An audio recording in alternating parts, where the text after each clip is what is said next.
Because people think, well, of course there are. Yeah. You throw a brick out the window and hit an author of a Beatles book, but your one remains the standard work.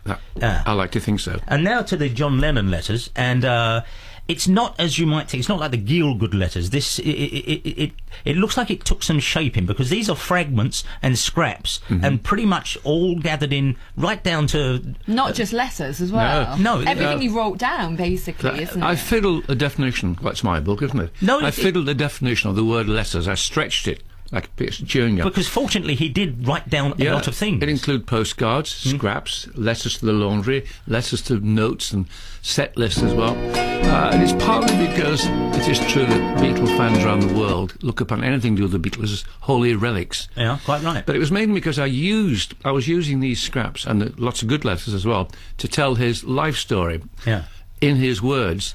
So I'm using the book to tell you what he was doing at certain time and who the recipient was. Yeah. So there might be a totally banal letter to a girl like Lizzie Bravo, the Brazilian girl, saying something, 2 pints of milk, please, milkman, that sort of level. Yeah. Thanks for a lovely year. But the story behind that is riveting. You know that story? But just before we do come to that, I want to know how did you shape it? I had to find them. Yeah, how did you find them? How did you assemble it? If you're doing Dickens or Thackeray, or I've done Wordsworth, I've done Beatrix Potter.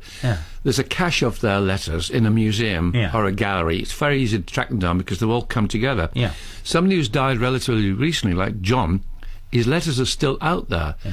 A lot of the recipients still have them, and individual collectors. So Yoko, who luckily for me gave me the copyright permission, she provided no letters. I had to track down all 300 letters individually. How? And once How I did got you do them, that?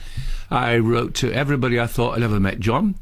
I wrote to his family and his friends, and I thought back of who might... I was on the QE2 in 77, and a bloke came up to me on the QE2 going to New York, a Scotsman called Bill Martin. He said, I loved your Beatles book, and he said, I'm a songwriter. I wrote Congratulations, and I wrote Puppet on a String.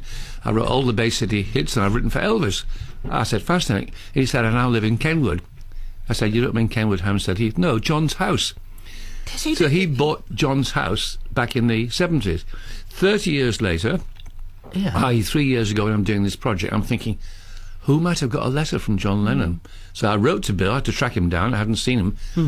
And I said, did you ever write to John? He said, oh, yeah. I wrote to him, saying, I now own your house. The pool's rubbish. It's still leaking. that sort of thing.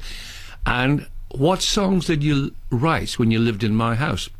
So John wrote to him a lovely letter in which he listed all the songs written in Kenwood. Now that is gold dust for Beatles academics, who are 5,000 of them all around the world teaching Beatles. And